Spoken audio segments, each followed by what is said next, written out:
watching Real Zone TV online via live streaming at Facebook Live at the Real Zone Christian Ministries.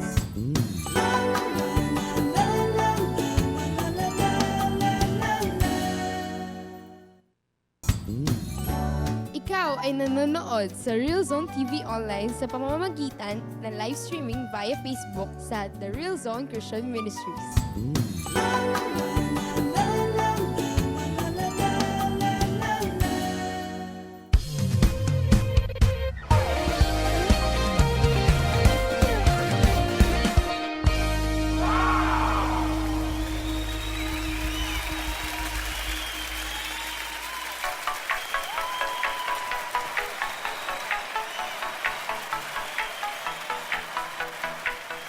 Hi, hello, maligayang araw po sa inyo at syempre mula po dito sa Mega Manila kami po bumabati sa inyo ng isang maligayang o matiwasay na gabi dahil gabi po sa amin. At tayo pinapapanood alas 7 ng gabi. Syempre pa, dito yan sa inyong tabayan. Ito nga po ang programang SOULution with me, Verne D, at kasama po ninyo sa loob ng ilang minuto ng pagbabahagi, ng kabutihan, pag-ibig at pagmamahal sa atin ng Diyos. At syempre po, ito po ang ating programa kung saan ay hatid namin ay tugon sa ating bawat tanong. At nagpapasalamat po kami, sinasamahan nyo kami sa atin pong pagsisimula na ating programa ngayong linggong ito.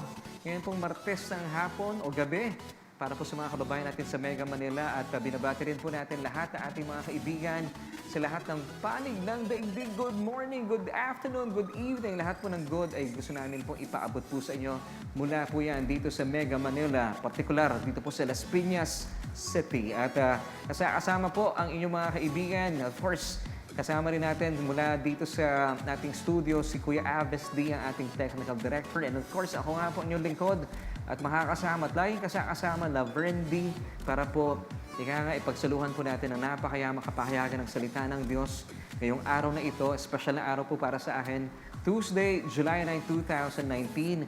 And of course, gusto kong pasalamatan ang lahat po ng bumati sa aking ika-48 taong birthday. Yan. Maraming salamat po sa mga bumabati at sa mga kasama natin sa ngayon. Thank you po sa Panginoon. And purihin ang Diyos. Pagpaumanhin niyo po, hindi ko pa po napapasalamatan ang maraming bumabati po sa atin. Thank you po talaga.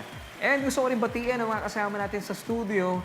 At talaga pong ipapasalamat ako sa buhay na aming sister/pastora Tess Montaño na kasama namin ngayon. Niregaluhan pa kami ni Kuya Aves ng kasaba cake. Atin ba yan talaga? Amen. And of course, binabati natin si Chinchin, kagagaling lang sa school, at saka si Azumi, na kanina pa galing sa school, pero kasama namin.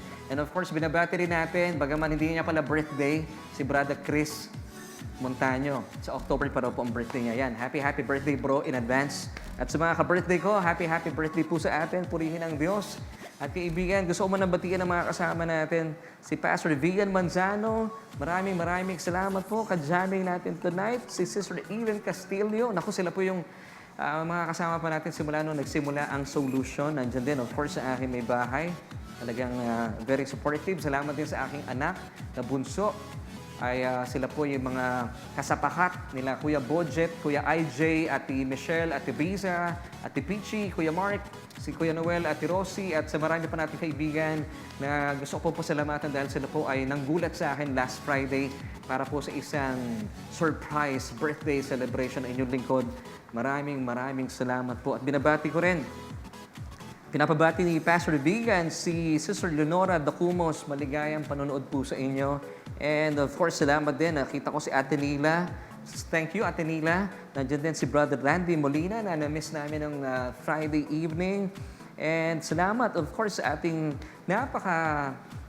ako excited ako makita ko in person si Sister Rosemary Casoko. Sana sa pagkakataon magkaroon tayo ng convergence sa mga darating na panahon, kapatid, ma-meet ka na namin in person. And thank you, Ate Michelle Recto Ciudadano. Present, good evening everyone. Bumabati po. Ilan lang po yan sa mga kasama natin. At binabati rin ni Bishop Verne Manzano, si Sister Jack na nasa Hong Kong ngayon.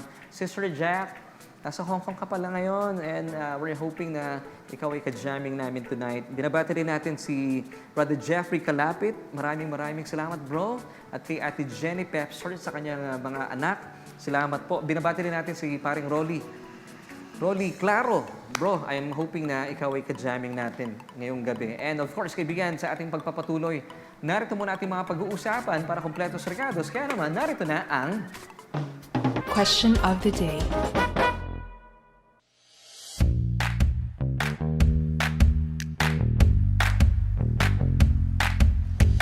Kilala mo ba ang dating ikaw? Yan. So alamin po natin kung bakit. Once again, ito po yung ating katanungan for this week. Kilala mo ba ang dating ikaw? Bakit? At meron tayong mga nakalap down na mga na-interview at alamin natin kung kilala nila ang kanilang dating pagkatao. Pero bago dyan, gusto ko muna pong basahin ang ilan po sa mga nagbigay na kanilang mensahe po sa atin. Sabi ni Sister Maria Teresa Fabregar Salapong, sabi niya, opo, pero hindi na po niya kayang bumalik kasi may bago na akong ako.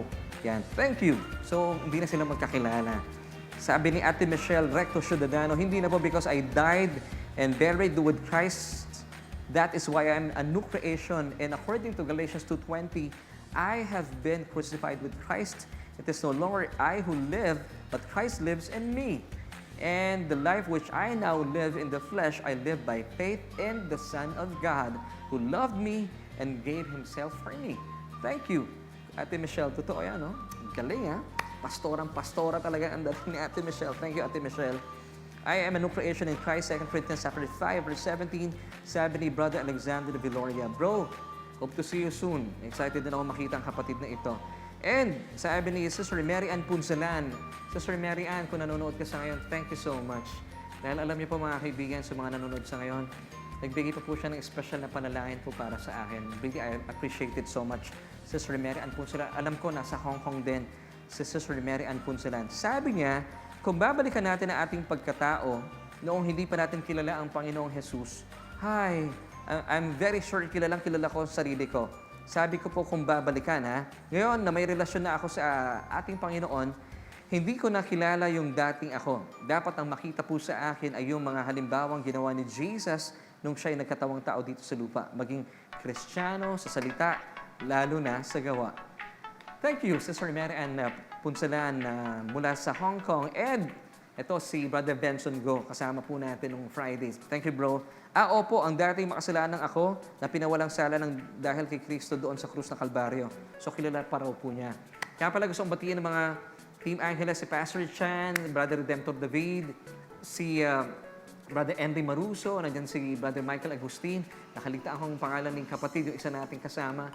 Thank you po. Alam niyo po ba, mula sa Angeles, sila po ay sinorpresa po ako at dumalo po sila doon sa ating birthday celebration last Friday. Thank you mga kapatid and see you on Sunday dyan sa church ni Pastor Chan. Samantala, sabi ni Sister Iris Sandoval, kilala ko pa rin po pero hindi na kami close. Gusto ko yung sagot na ito. Because of the grace of our Lord and the transforming power of the Holy Spirit, I have a new me. Praise God. Maraming salamat, Sister Iris Sandoval. Ilan lang po yan sa mga kasama nating nagbigay ng kanilang saloobin po, hinggil po sa ating mga pag-uusapan. Of course, may kinalaman po yan sa ating tatalakayin mamaya. Alamin po natin, bakit ganon? Kristyano na ako, pero parang hindi halata. Ito pa isang awiting hatid sa atin ni J. Marquez, Halatang Halata. Balikan, mga lumipas na alaala, di ko malilimutan. Araw na ikaw ay nakilala, dulot mo'y kaligayahan sa puso kong nagdaramdam. Sa'yo lang natagpuan, tunay na kahulugan. Ang wagas na pag-ibig na nagbigay ng kulay sa aking daigdig.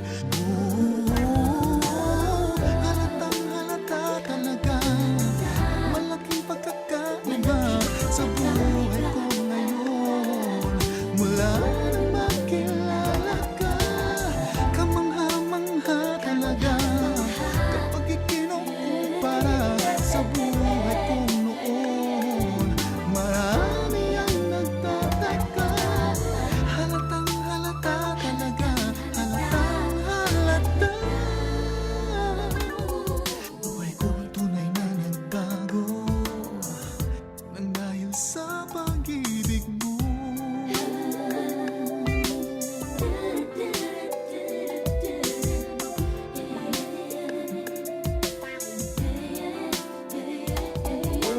Bawat sandali, damang-damang iyong pagmamahal, lalong sumisidhi habang tumatagal. Wala nang hahanapin pa, sadyang wala nang ang iba. Sa'yo lang natagpuan, tunay na kahulugan ng wagas na pag-ibig na nagbigay ng kulay sa aking daigdig. Halatang halata talaga, malaking pagkakaiba sa buhay ko ngayon. Mula nang makilala ka, kamangha-mangha talaga kapag ikinukumpara sa buhay ko noon. Marami ang nagtataka, halatang halata talaga, halatang halata. Buhay ko'y tunay na nagbago nang dahil sa pag-ibig mo. Halatang halata ka magdas ng ating sumatakalain ay mas talaga pagbabago, di maitatago na totoo. Ang nadaspak kong pag-ibig, ipinahiwatig, di madadaig ng anumang pintig. Panginoong Jesus, O Diyos, binago mong lubos. Tininig mo ng taos, walang katapat maging sa lahat. Tapat, sapat, karapat, dapat. Kamanghamangha talaga, kapag ikinukumpara ng iba. Halata, kamanghamanghang halatang halata. Halatang halata talaga. Halatang halata talaga, ang malaking pagkakaiba sa buhay ko ngayon.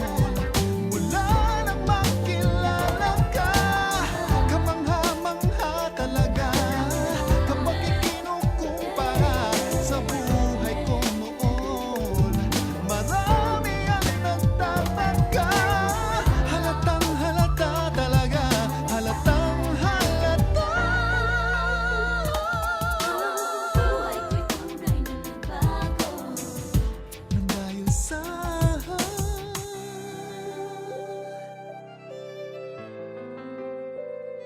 pag-ibig mo.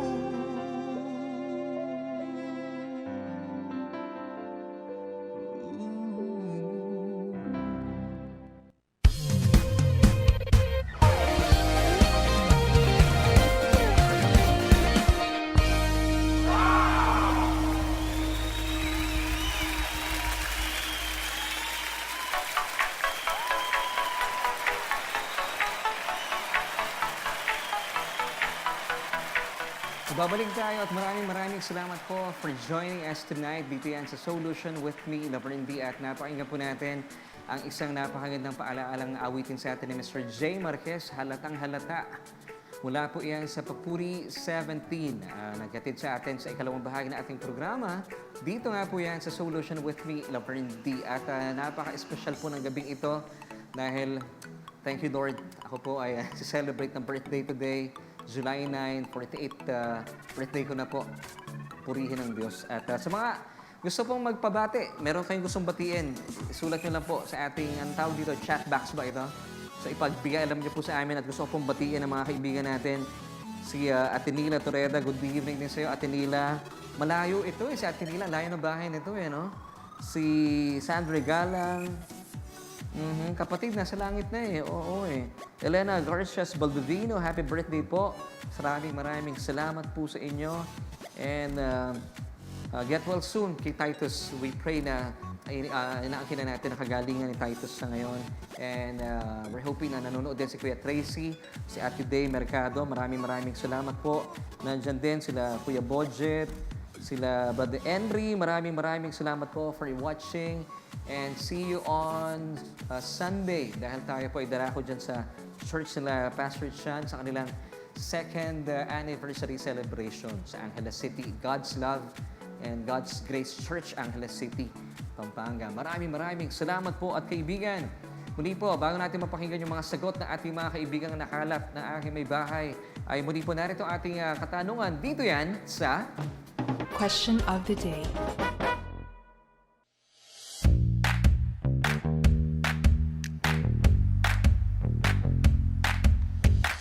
Kilala mo ba ang dating ikaw? Bakit? Alamin po natin. Kilala mo ba ang dating ikaw? At narito po ilan sa mga nakalap po na mga pagsagot at ilan po dito ay gusto nating pasalamatan dahil nagbigay po sila ng oras para pagbigyan po tayo at malaman natin. Kilala pa kaya nila ang dating sila? Let's watch this.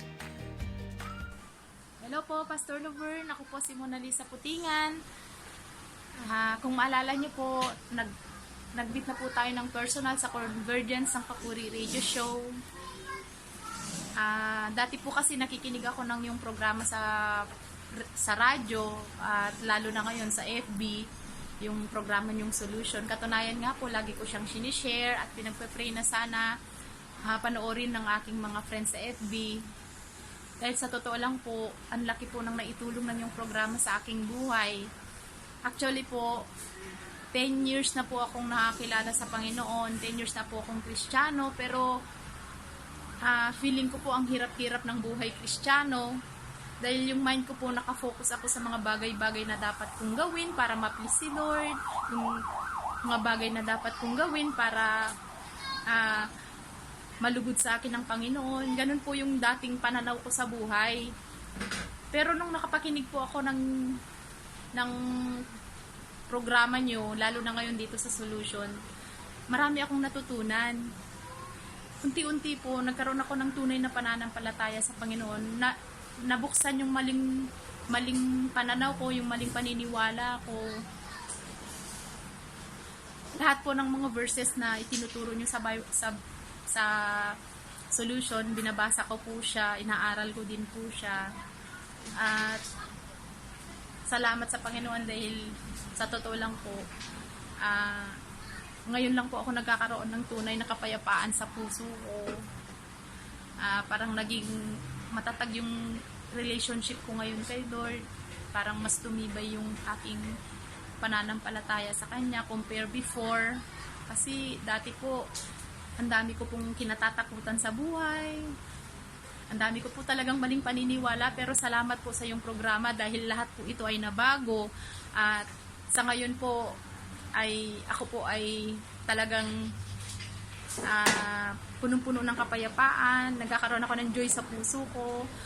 At sa totoo lang po, Pastor, hindi lang po akong nakikinig ng iyong programa sa aming pamilya, kasama ang asawa ko, ang anak ko.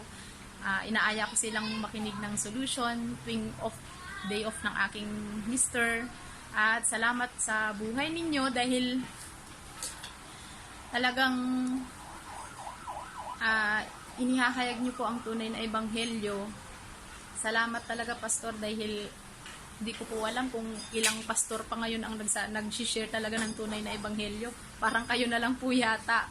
Salamat po, Pastor. At pagpalain nawa kayo ng Panginoon ng higit pa sa iyong inaasahan, yung pamilya mo.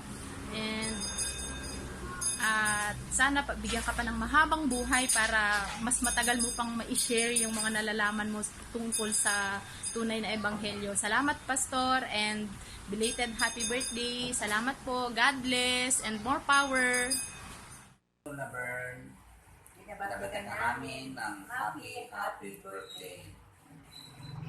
Dalangin namin sa puri sa Panginoon ang saganang biyaya, patuloy pagpalaw sa inyong pamilya, ang kalusugan po ninyo sa inyong katawan, wisdom, na pinangako ng Panginoon. So, nawa,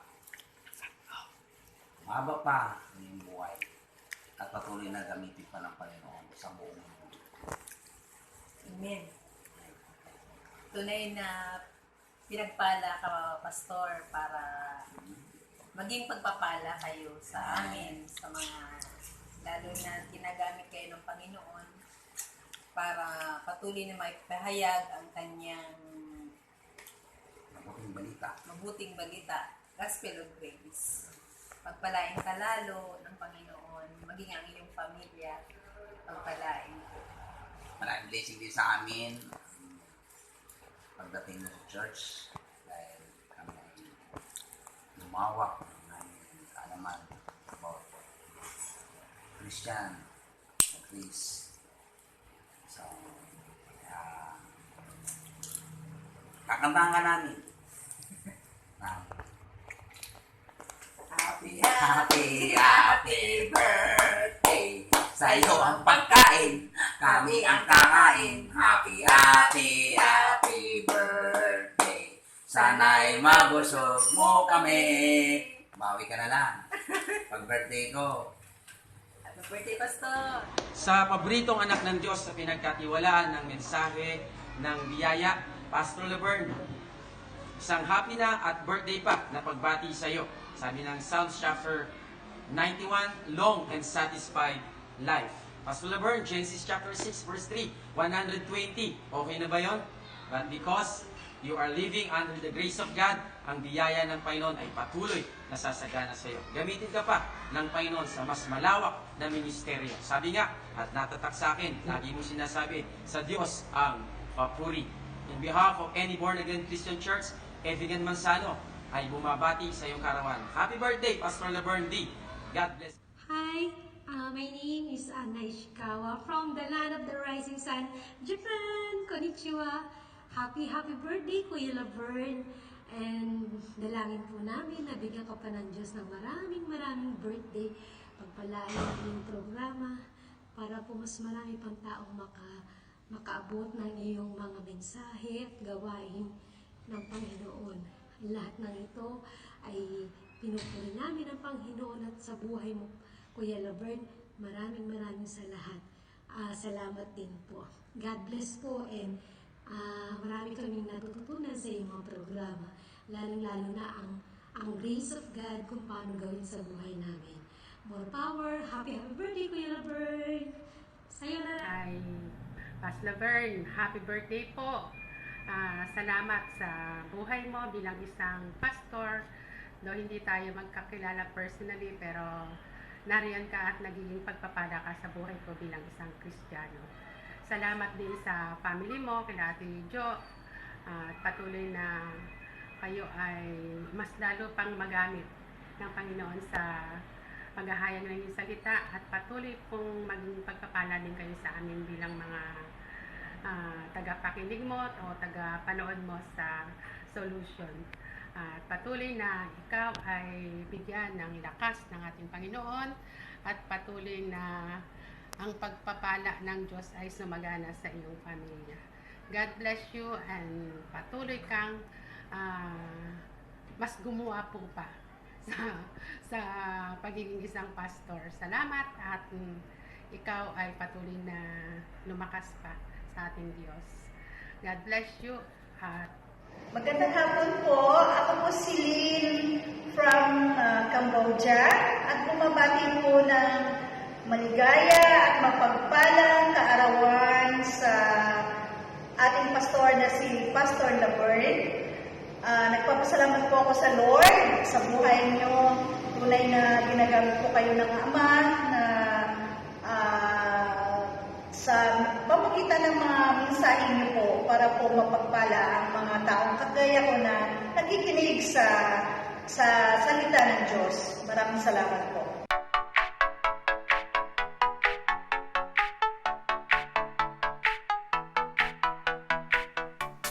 Nagbabalik tayo at medyo nagugulat pa rin ako. Ang usapan natin, mga magsasagot sa ating Soul's question for this week. Pero maraming salamat po.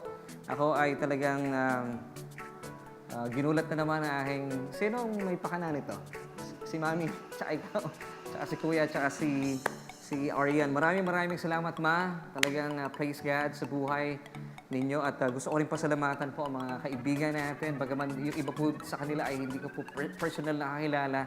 Pero once again, gusto kong pasalamatan si Sister Mona Lisa Putingan, si Bishop Vegan Manzano, Sister Anna Dar Ishikawa, mula pa po yan sa Japan. Sister Anna Dar, maraming salamat and hope to see you soon. Pag pumunta kami dyan sa Japan, hopefully. Sister Ayin Salonga and of course Sister Lynn Marie mula po sa Cambodia. Maraming salamat po. Bagaman malayo po yung lugar ay hindi po tayo pinaglayo ng layo ng ating kinaroroonan. And of course, gusto kong pasalamatan personally nandito po sila ngayon. Bagaman wala po si si Brother Chris. Siya po ay tumungo sa Mega Mall. Mega Mall si Papa, no? Punta na Mega Mall. Nandito naman si Sister Tess. Maraming salamat po sa inyong pagbati. Ako nagulat talaga eh.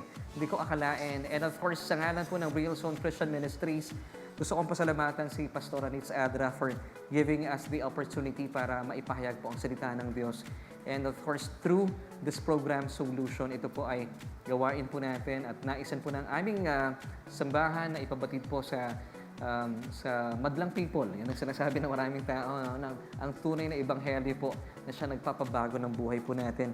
Once again, thank you so much sa mga kapatid nating kagaya ko po na talagang pinalaya din po ng ebanghelyong ito at sa mga kaibigan po nating nanonood sa ngayon, kailangan ko patuloy po kayo mapalaya ng mensahe po ng tunay na ebanghelyo na atin na po pag-uusapan sa ngayon. Naku, talaga naman po napakabuti ng Diyos. Purihin po ang Panginoon sa buhay ninyo. And kaibigan, ito na po yung panahon para po sa ating pag-aaral ng salita ng Diyos. Kaya minsan pa, narito po ang ating devotion time. Dito yan sa programang SOULution.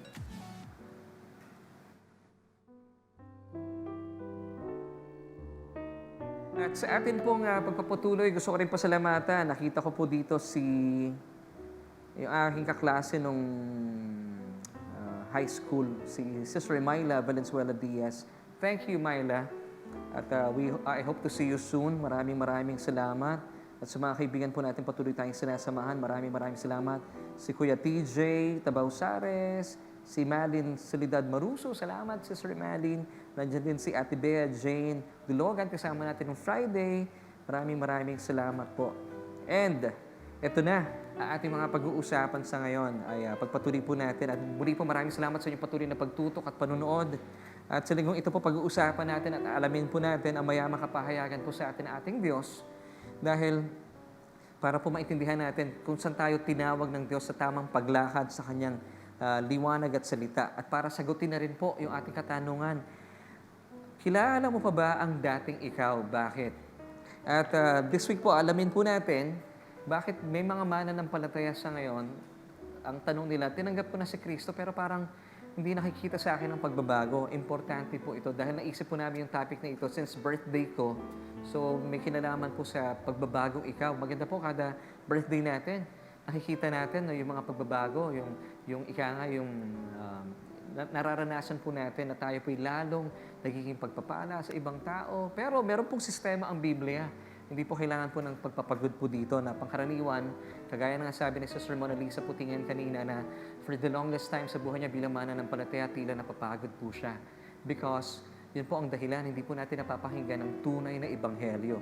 And tonight, pag-uusapan po natin, bilang pasimula pa rin po sa ating pag-uusap, gusto ko po muna ibigay sa atin muli po ang ating katanungan, bakit maraming Christians ang hindi po nakikitaan ng mabubuting Christian qualities or traits? Dahil ba, ito po, dalawa po yung pag-usapan natin na dahilan. Dahil ba kulang sila sa spiritual discipline or gospel awareness? Dahil pangkaraniwan pong paniniwala po ng marami po sa atin sa ngayon, dahil na rin siguro sa ating nakagisnan, nakagawian, at nakasanayan, na narinig, at syempre narinig natin at patuloy natin napapakinggan, eventually, pinaniwalaan na po natin, ay sabi ng ilan po sa atin, and even po yung mga tagapagturo, kaya ganyan ang buhay mo, hindi ka nagiging pagpapala, hindi ka pa rin mabait, hindi ka pa rin, hindi ka pa langiti, masungit ka pa rin, salbahe ka pa rin.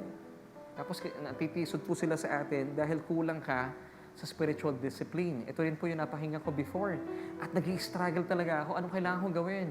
Ang sabi po ng mga tinuro sa atin dati. In other words, kaya daw tayo nagkakaganito dahil kinukulang tayo sa spiritual discipline. Ngayon, ano yung spiritual discipline na kinagisnan po natin na turo?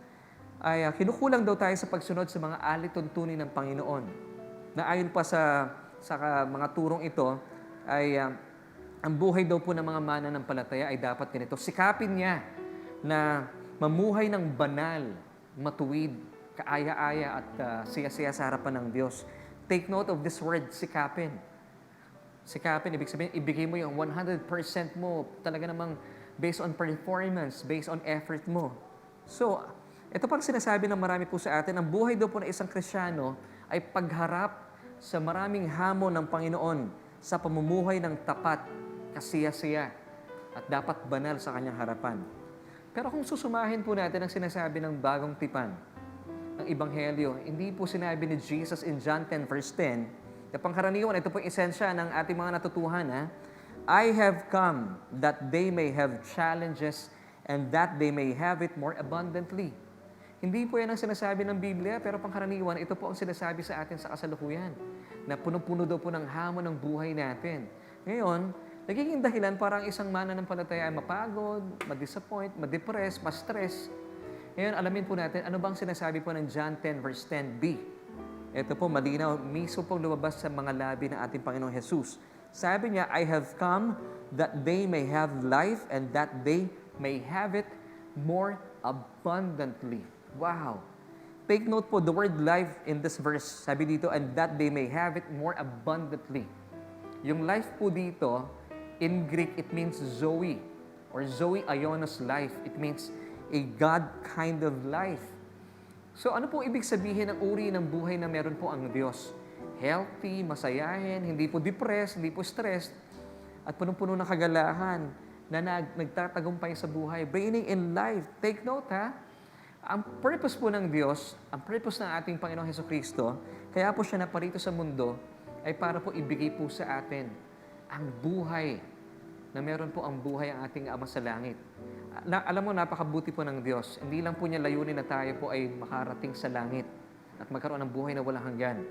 Naisin din po ng Diyos na ang buhay, ang langit, ay makarating din po sa ating pamumuhay sa araw-araw. Maranasan po natin sa ating buhay every single day. Ganyan po ang naisin ng Diyos sa atin. Hindi niya po ninais na tayo po ay makipagsapalaran, makipaglaban, at harapin ang hamon ng buhay na pangkaraniwan po, nakagis na nating turo.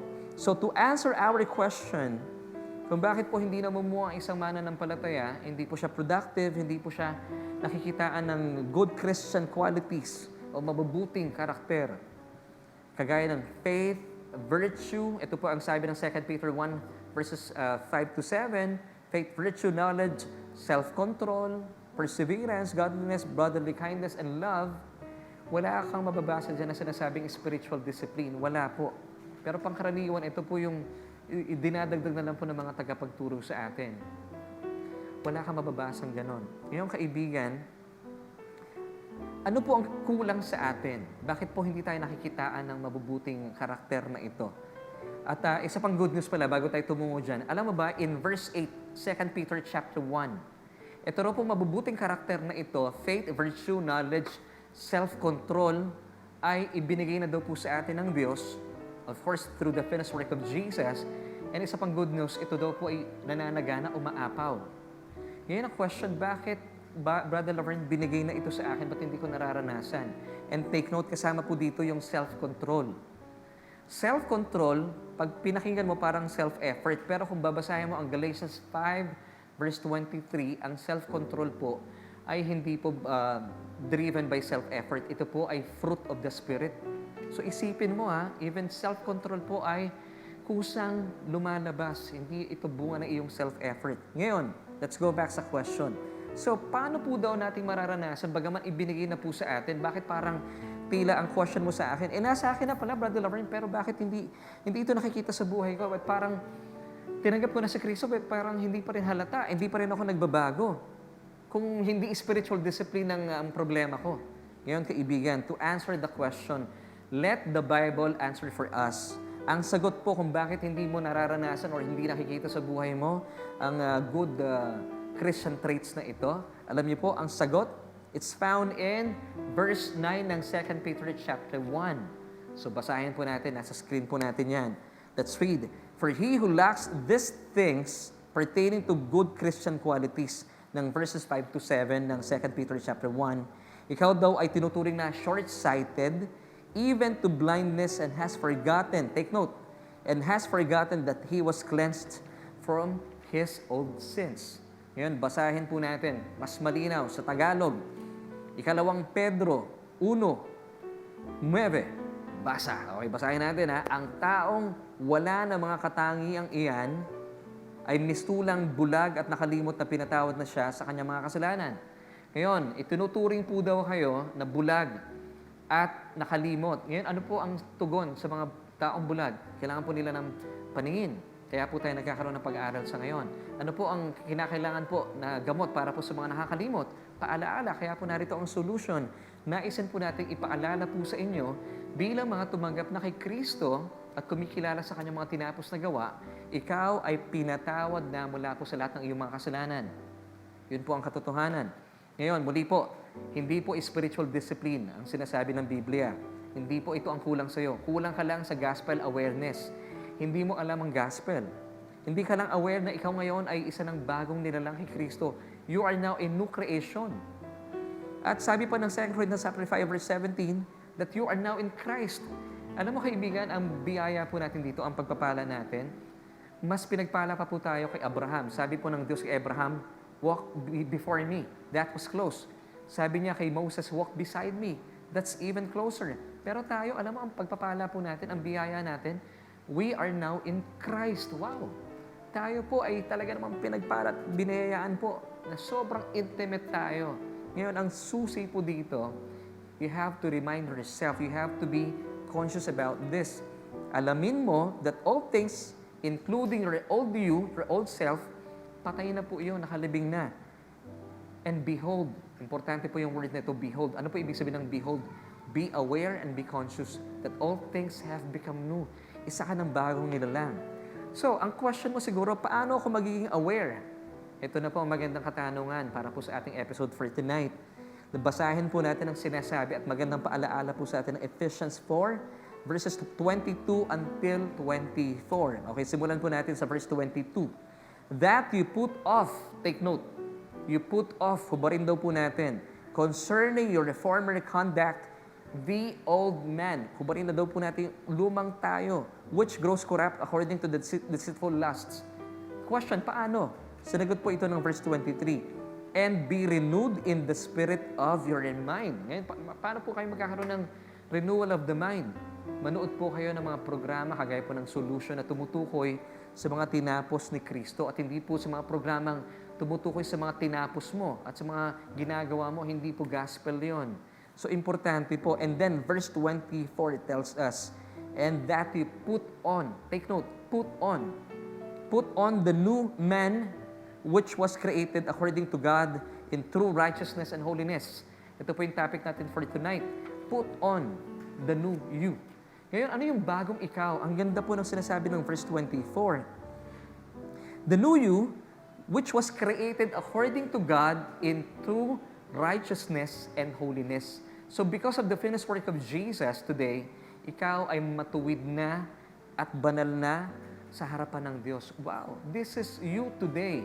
Created, take note, the word created is in past tense. Nilikha na according to God in true righteousness and holiness. Wow! So kaibigan, alam niyo po, you have to be conscious about this.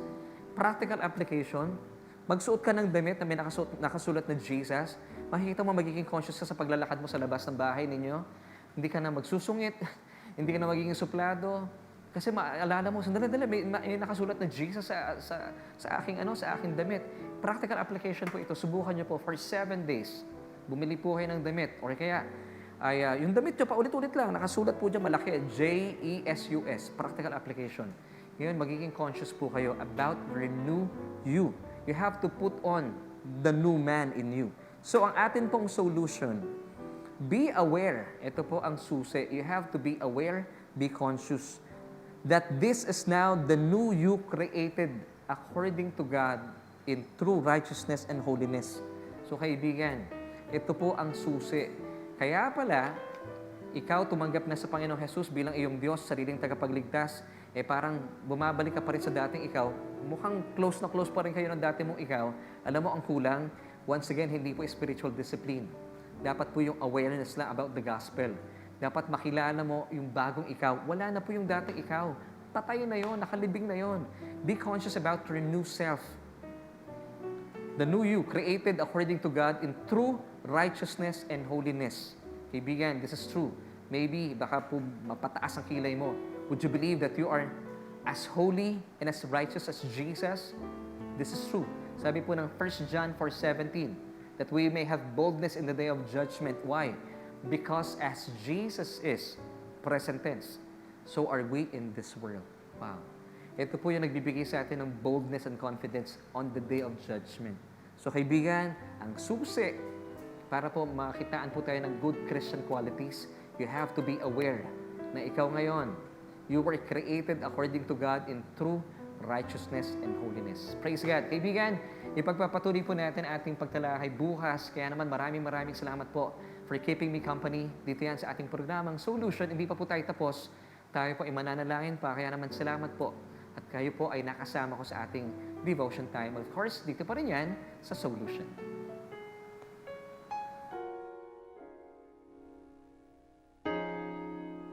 At sa pagkakataon pong ito, kaibigan, di po ba napaka puti po ng Diyos at ipinapabatid po niya sa atin ang tunay na ebanghelyo. Hindi mo kailangan magpagod, hindi mo kailangan mag-exert ng effort. Kailangan lang po magkaroon po tayo ng renewal of the mind. Alamin po natin ano ba ang ebanghelyo. At mula po dito matatagpuan natin, yun pala ang susi. The more po na naunawaan mo na ikaw ay pinatawad na sa lahat ng iyong mga kasalanan, madali kang magpatawad, madali kang ngumiti, madali kang bumati. Even po yung mga taong mahirap batiin, mahirap mahalin, minamahal mo na. Bakit? Alam mo sa puso mo that you are completely forgiven. Ito po yung susi. At umaapaw, mananagana na po ang mabubuting karakter sa buhay mo. Faith, virtue, perseverance, self-control, brotherly kindness, and even love. Yan po ang susi. So, kaibigan, inaimbitahan kita. Samahan po ako, tayo po ay manalangin at pagpasalamat sa ating Diyos. Let's pray.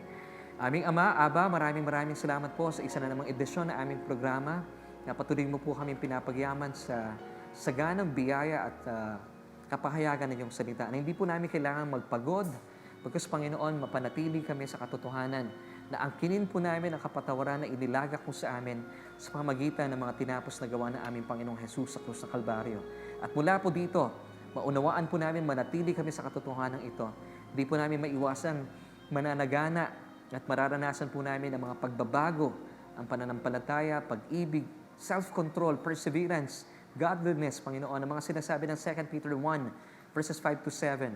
Panginoon, salamat at magiging pagpapala po ito sa aming mga kaibigan, mga churchmates, mga office mates, mga taong marahil ay dati po namin naging, meron kaming hindi pagkakaunawaan. Pero Panginoon, salamat dahil binibigyan mo kami ng tunay na kaunawaan sa iyong mayamang salita. Panginoon, sa mga tao pong nanonood sa ngayon, maging dahilan po ito para magkaroon sila ng pagbabago ng isipan. Lahat po ng ito ay kinikilala namin dahil sa mga tinapos na gawa na aming Panginoong Jesus sa krus ng Kalbaryo. Purihin ka, ito pong aming samot panalangin sa pangalan ni Jesus. Amen.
Babalik tayo dito yan sa medyo mahabang programang SOULution. Special po. Ay, pagpaumanhin nyo na, birthday ko eh. maraming salamat. And of course, maraming salamat sa Panginoon na patuloy tayong binubuksan sa katotohanan. Dito nga po, napakinggan natin ang mayamang pagtuturo ng ating Panginoon sa SOULution with me, Verne D. At maraming salamat po sa mga naka-jamming natin. Si Sister Jacqueline Manzano from Hong Kong. Thank you, Sister Jackie. At nakapiling po namin kayo tonight. At dalayan po namin sa mga nakasama natin. Thank you po kay Judge Bernarda Villanueva. Thank you po, Judge, for joining us. Dalayan ko po na patuloy po kayo napapagpala na napag-alaman po natin. Kaya pala maraming mananampalataya sa ngayon, hindi po nagtatagumpay sa buhay. Tila sabi ng ibang tao, bakit ganoon? Kristyano yan pero hindi halata. Ngayon, ang sistema pala para mahalata, meron kayong maling paniniwala before, akala na po natin through spiritual discipline. Hindi po, ang susi talaga si Jesus. The more po na nauunawaan natin yung finished work niya sa krus, ibig sabihin, ibinigay na po sa atin lahat yung mabubuting good qualities, yung character traits. Sabi po ng 2 Peter chapter 1 verse 8, binigay na, nananagana pa. So the more po na naunawaan po natin ito at tayo po, malinaw po sa ating isipan. Dahil sa ginawa ni Cristo, tayo po'y pinatawad sa lahat ng ating mga kasalanan. Yun po, mararanasan po at makikita po sa buhay natin ang katotohanan nagmamanifest po yung faith, virtue, perseverance, self-control, brotherly kindness, and even po yung love. Wow, ito po ang susi para hindi po kayo napapagod. So once again, thank you for joining me sa aking special day tonight. Salamat po sa mga bumate.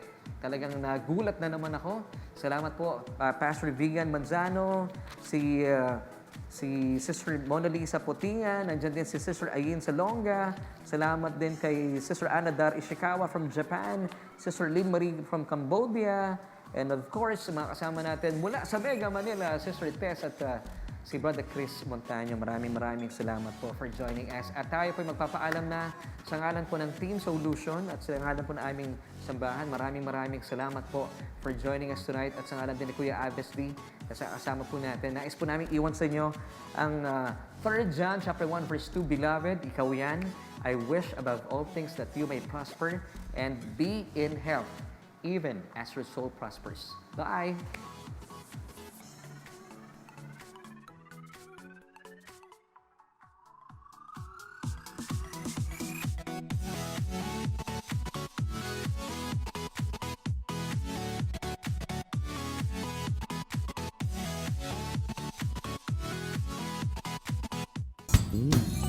You're watching Real Zone TV online via live streaming at Facebook Live at the Real Zone Christian Ministries.